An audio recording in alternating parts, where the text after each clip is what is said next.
Hello everyone and welcome back to the video. So today we're going to be doing So You Want to Play Indians, and if you guys are not familiar with this series, we're basically going to take a civilization and then take an in-depth dive and see how it's supposed to be played in theory by taking a look at the technology tree and the options it has available there, and then actually play a game at the top of the ladder and see what kind of options we can use in practice, and then compare both practical approach and theoretical approach, and overall get an understanding of how the civ is supposed to be played. And this series is meant to help you guys choose which civ you want to play and you want to main, or to just give you an understanding in depth of the civilization itself.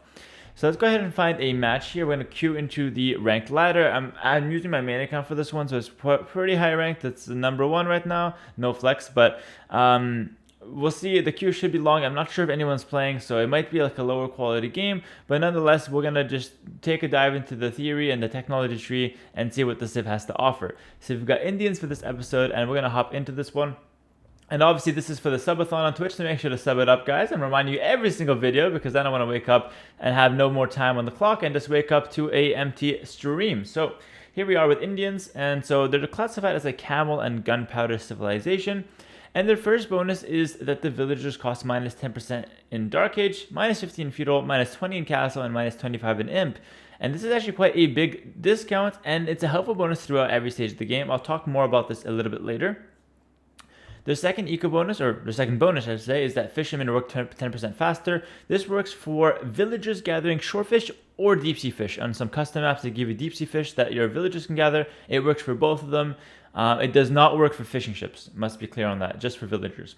And the third bonus is that stable units get +1 Pierce Armor in Castle Age and +2 in Imperial Age, and that's a very strong bonus. And then the unique unit is the Elephant Archer, which is a cavalry archer, and then they have an Imperial Camel Rider, which is just a camel rider that gets another upgrade. Think of it like the Imperial Skirm for Vietnamese, for example. We'll talk more about the Elephant Archer a bit later. The unique tech is the Sultans and Castle Age, which gives all gold income 10% faster.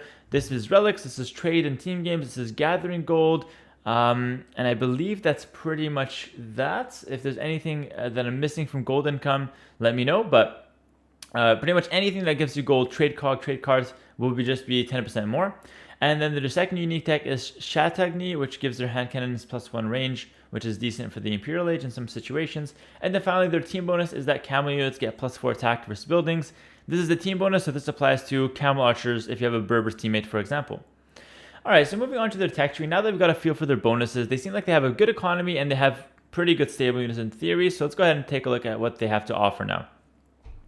Their archery range seems decent, only missing Arbalest, which looks promising. Thumbring in Castle Age, so crossbowmen are fully upgraded in Castle Age, no problem. Heavy cav archers are getting all the upgrades so far. Parting Tactic and Thumbring is there, so definitely a solid option towards that mid to late game. And Hand Cannoneer is there as well, with that unique tech in the late game as well. Their Barracks is quite nice as well, getting champion, full upgrades with supplies and arson and squires, as well as halberdiers, so looking very promising so far. Going to their stable now, I can see that they've got Hussar, they've got camels, and they even have the Imperial Camel Rider upgrade. Bloodlines and Husbandry are there, but they're missing one key thing, which is actually the entire Knight line. And this is kind of the biggest weakness for Indians. And Knights, you can make up for Knights using their camels because they are stronger, they get extra Pierce Armor and such, but Knights fill a role that sometimes the camel or the light cav can't fill, and that's a really good power spike in the Castle Age. And without the Knight, you might have a little bit of a hole there for the Indians, and this is most notable against Eagle Warriors specifically, and why Indians are really weak against Mesocivs. And you can say, well, they've got hand cannons, but that's a unit that only comes in an Imperial Age. And hand cannons, you need chemistry, you need a lot of upgrades to get there. Against Castle Age Eagles or just fast Imperial Age Eagles, camels or light cav aren't going to cut it. And so you could say the next thing is transition to infantry or go cav archers, and those are decent, longswords or cav archers, but they're not as good a counter sometimes as Knights is, especially in early Castle Age. So I will say that this is a hole in the Indians game, but there are ways to make up for it in the gameplay by playing with ranged units and then switching into a few, camels as well, just to soak up some damage, or to play a suboptimal strat like cav archers or longswords if you have to. Okay, so their stable is pretty solid. Next up is the Siege Workshop. They've got mediocre siege, the most notable is the Bombard Cannon, Capron and Archer come up from time to time. Their Blacksmith is actually decent, but they're missing Plate Barding Armor.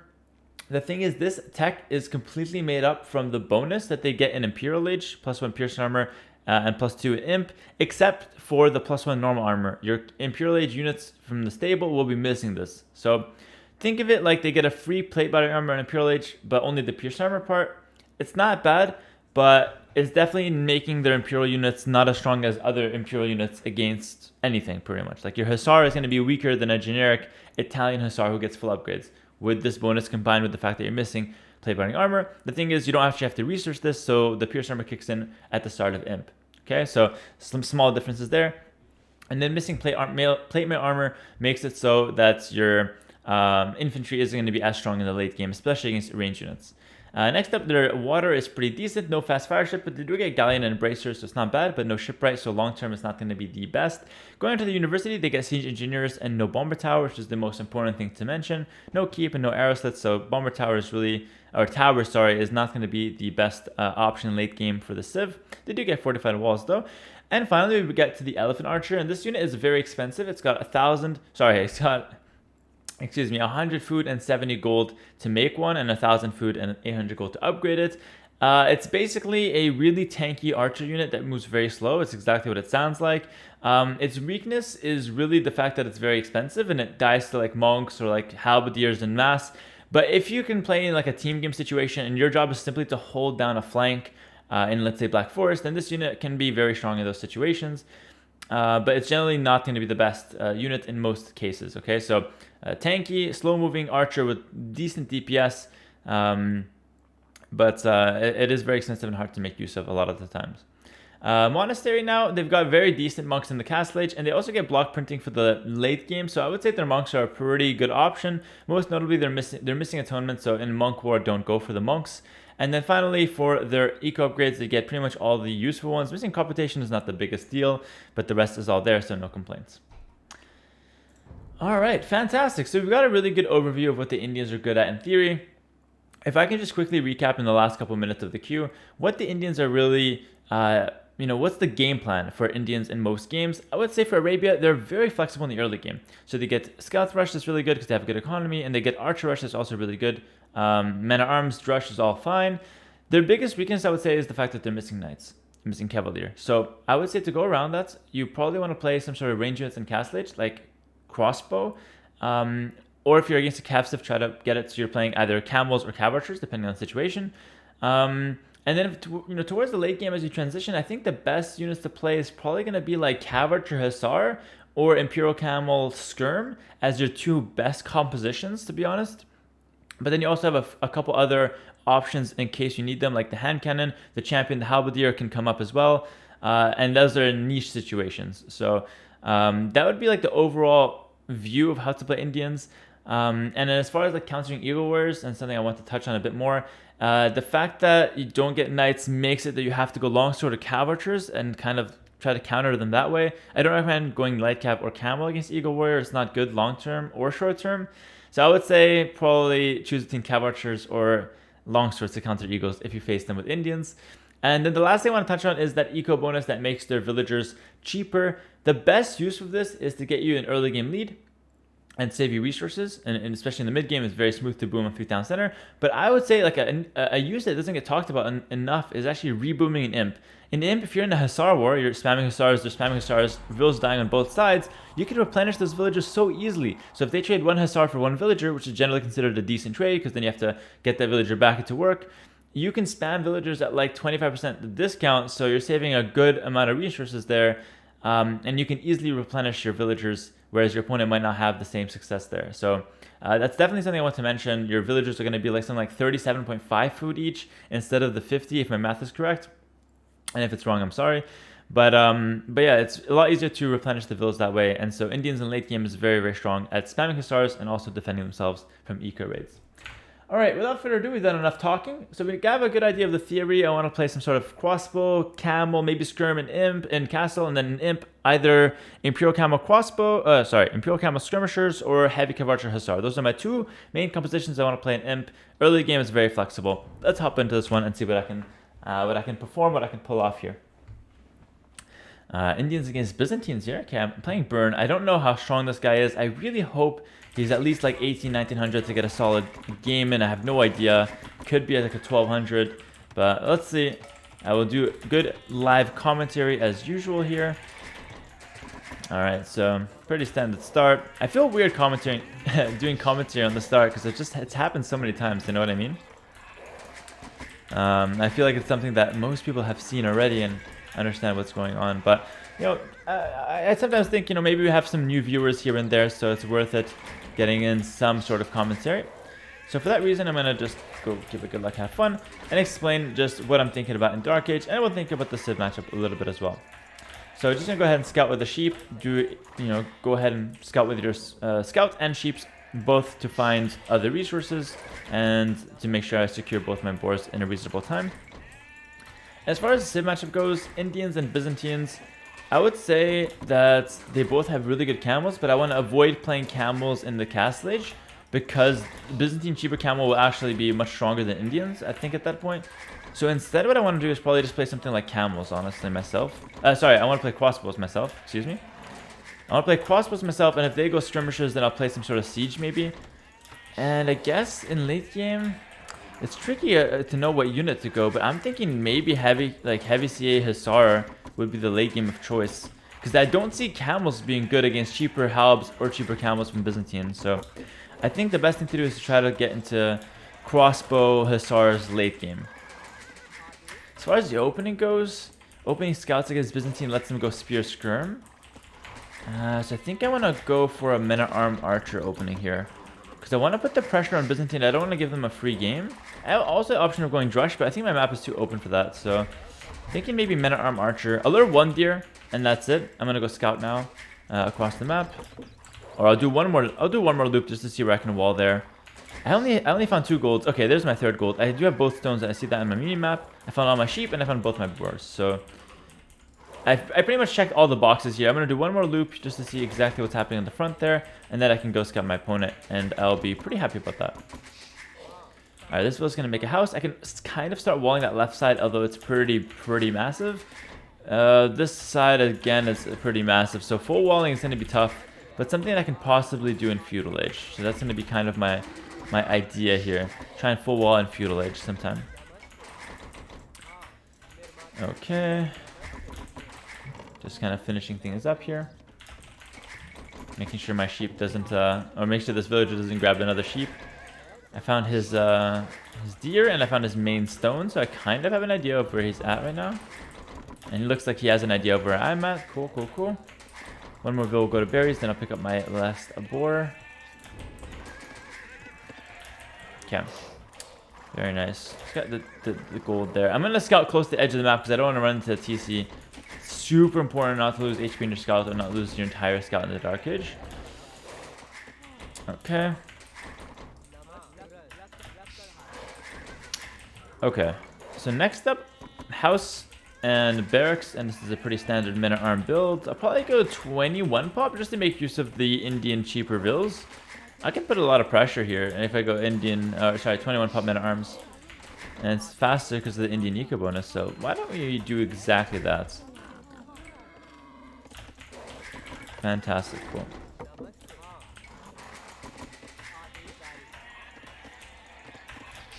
Okay.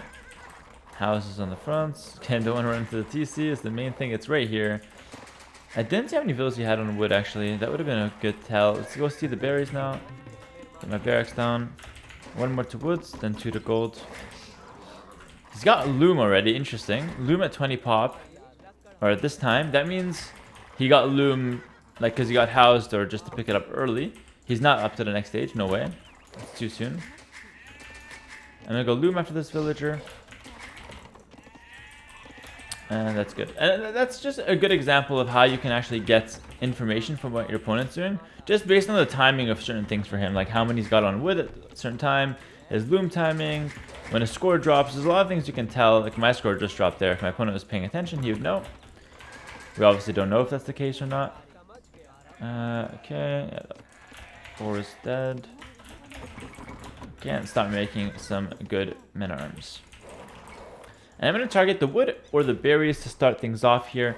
I did do 21 pop, so I could potentially hover that scout.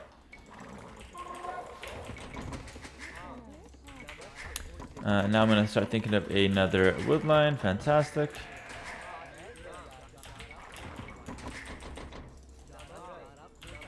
Oh, okay, we're good. Thought I messed up, but we're good. I'm just clicking a lot for some reason. I don't know if my setup is different or something. I don't know what's happening, but...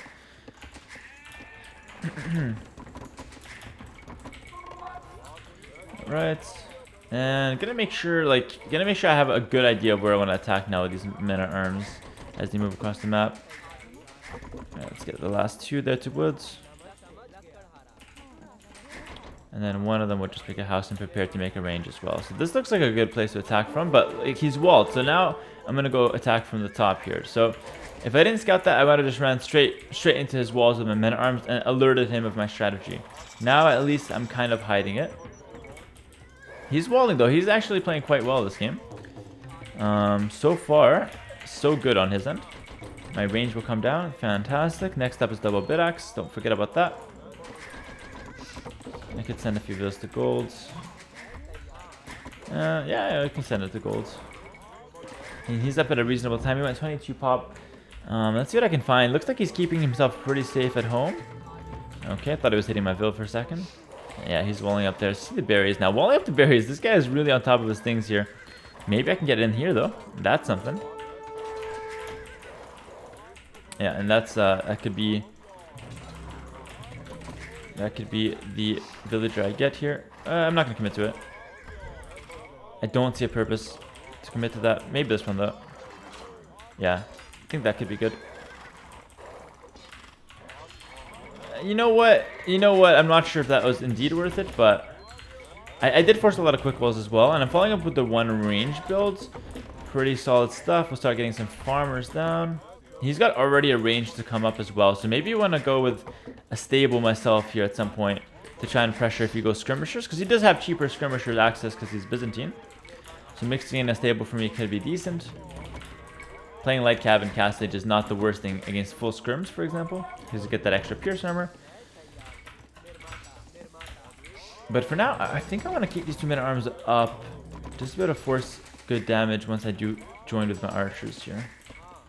So I'm really thinking ahead. I'm constantly thinking of the next step here. Constantly thinking of my archers joining the party. I'm gonna get fletching and move out, of course. I'll wait for third archer. Fantastic. And I'll keep these men-at-arms around. But now I gotta think of like defense, because he's gonna probably attack me at some point as well now. Okay, he's got an archer there. Fantastic. It's totally fine.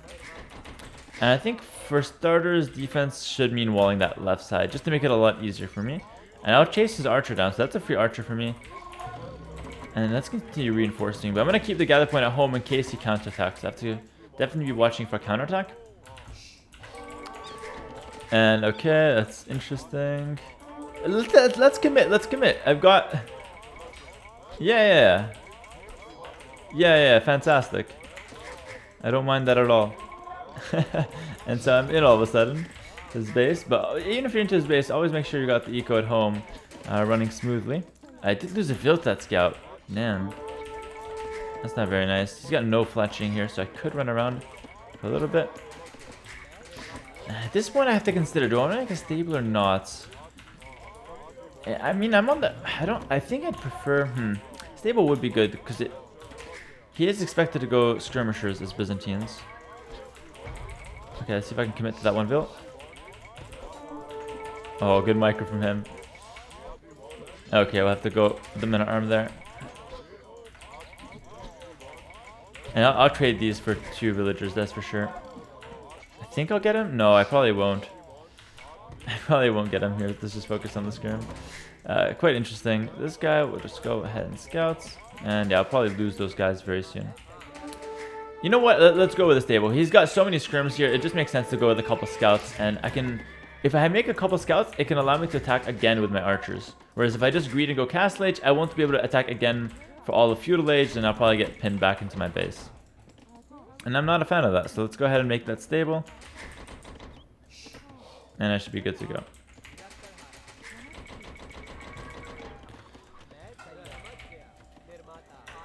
Okay. And you could argue that the stable is maybe a little bit late. But I think it's going to be a decent enough timing here to get me what I want out of it.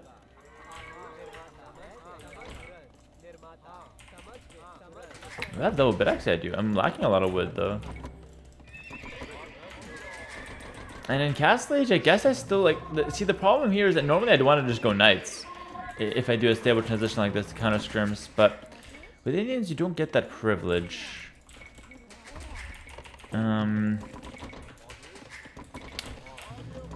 Yeah, you don't get that privilege with Indians, so... Okay, let's attack him again here. Maybe if I can get some damage in Feudal Age, it could make up, and I have gotten some already, but it could make up for the fact that I don't get Knights in Castle, so let's play on that fact. And these 2 scouts, I know it looks like just, okay, 2 scouts, what are you going to do with them? I'll make a 3rd. But these 2 scouts are enough to actually kill like 10 skirmishers if he has them. So especially when you add a 3rd, you make very, very short work of a lot of his units. And I'll keep the rest of my archers at home because I don't want to have stray units across the field. Alright, let's see what's popping, homie. Let's see what's popping here. And next phase, I'll send them to gold, probably. Because I still want to play a crossbow base in Castle. He's got, the deer is moving, so he's there. The deer is moving like ass, yeah. Is he playing Pike Skirm? Yep. So I guess you want to play a 2-range crossbow in Castle. I guess that's very reasonable.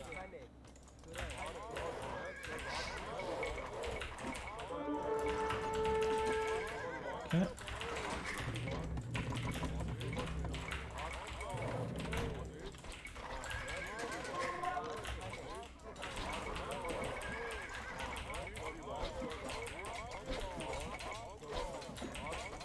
Fantastic.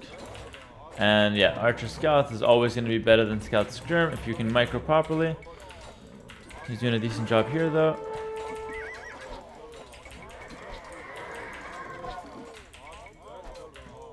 He had fletching on those guys. Cool. So we did take care of his force, but you know, it was at the cost of the house there just to pass. It was at the cost of quite a few units. Question is, do I make more scouts now? Because I don't have access to knights, I think scout cavalry will actually have to suffice here. Alright, just try to micro him down. Yeah, scouts will have to suffice. I'm going to actually go with some more scouts here. And they do get the extra pierce armor, so it's not like the worst unit ever. It's definitely decent. And I could upgrade them to light cav if need be, but I think just a few scouts is definitely helpful. And I'm reseeding those farms. And normally in regular crossbow build, I probably wouldn't, but in this build, because I'm mixing in a lot of scouts, or I shouldn't say a lot, but a few, it's probably worth it to reseed a few farms.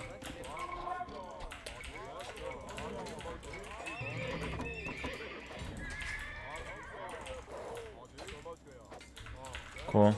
And just constantly maintaining pressure is so good. And especially with the like Indians, you get like really good economy. You just get really good economy. It's the best way to kind of sum up their mid game. Their economy is fantastic. So I can use the little pressure I have here. Why don't we actually go forward with a siege workshop, drop off the knight food though, and instead of like trying to compensate for the fact that I'm missing knights here, because normally with knights you can actually like take buildings and like, you know, kill a lot of villagers. Camels, you don't get that same pressure. You really don't. So I can mix in a couple camels here, but it's not the same as a knight. It really is not. So instead of that, I'm going to go for a siege push. And I've got good economy to maintain that. And let's put the pressure on here. I really want to put the pressure on. Yeah, and catch him running away like that. Exactly. Cool. And we'll just play mainly crossbows here. Oh, good play from him if he can get that. Wow. Sick. Honestly. Well played. I mean, I do want to hunt him down though, so patrol a camel there. Yeah, well played there. I could spend a lot of time chasing, but that's just chasing a few units. I don't think it's wise. Okay. Now he's got a few skirmishers here. And like this is the case where like knights would just be so much better than both camels or light cav. But I'm gonna have siege soon, so that's gonna be pretty useful. Cool. So let's go with a mangonel. And you know, a couple camels are still better than nothing here, so let's definitely do that. Send a couple camels in.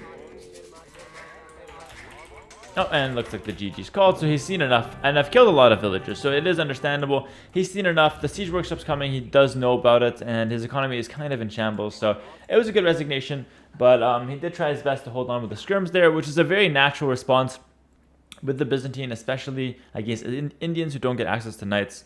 So I hope this game like showcase a little bit of like how you lack knights can hurt you. Like normally I would just go 2 stable knights to finish them off here, but 2 stable camo just doesn't hit as hard as 2 stable knights. It's really not the same for me. Even with the Indian bonus giving them more damage to buildings, that's not what I need. I need damage to villages, I need damage to skirms. And camos, unfortunately, like lacking pierce armor compared to the knight. They lack 1 pierce armor, like 4 damage compared to the knight base. In my opinion, it just doesn't make them compensate. It doesn't compensate as much like a normal knight. So it doesn't feel exactly like a normal knight. But in some cases, it's definitely decent to mix in against skirmishers, and their scouts getting extra pierce armor makes it worth to mix in a few as well, and maybe upgrade to light cav if you need to do that as well. But yeah, in general, just playing crossbow, playing ranged units, and then using their economy to boom up. Pushing in castage is really good because you have a good economy at home. Like I said, you save a lot of extra food, so you can get a lot of different upgrades, and just go ahead and push your advantage that way. And of course, the flexible feudal age lets you open it however much you want as well. So pretty good game here, and hopefully you guys have enjoyed the episode so far of So You Want to Play. This has been Indians. I don't recommend this Civ really for 1v1 Arabia unless you really like it. But if you do, feel free to pick it up, and it's definitely not the worst Civ. It's just a little bit awkward to play in some cases, but very powerful in others. Thanks all for watching the video. I'll see you guys next time. Peace.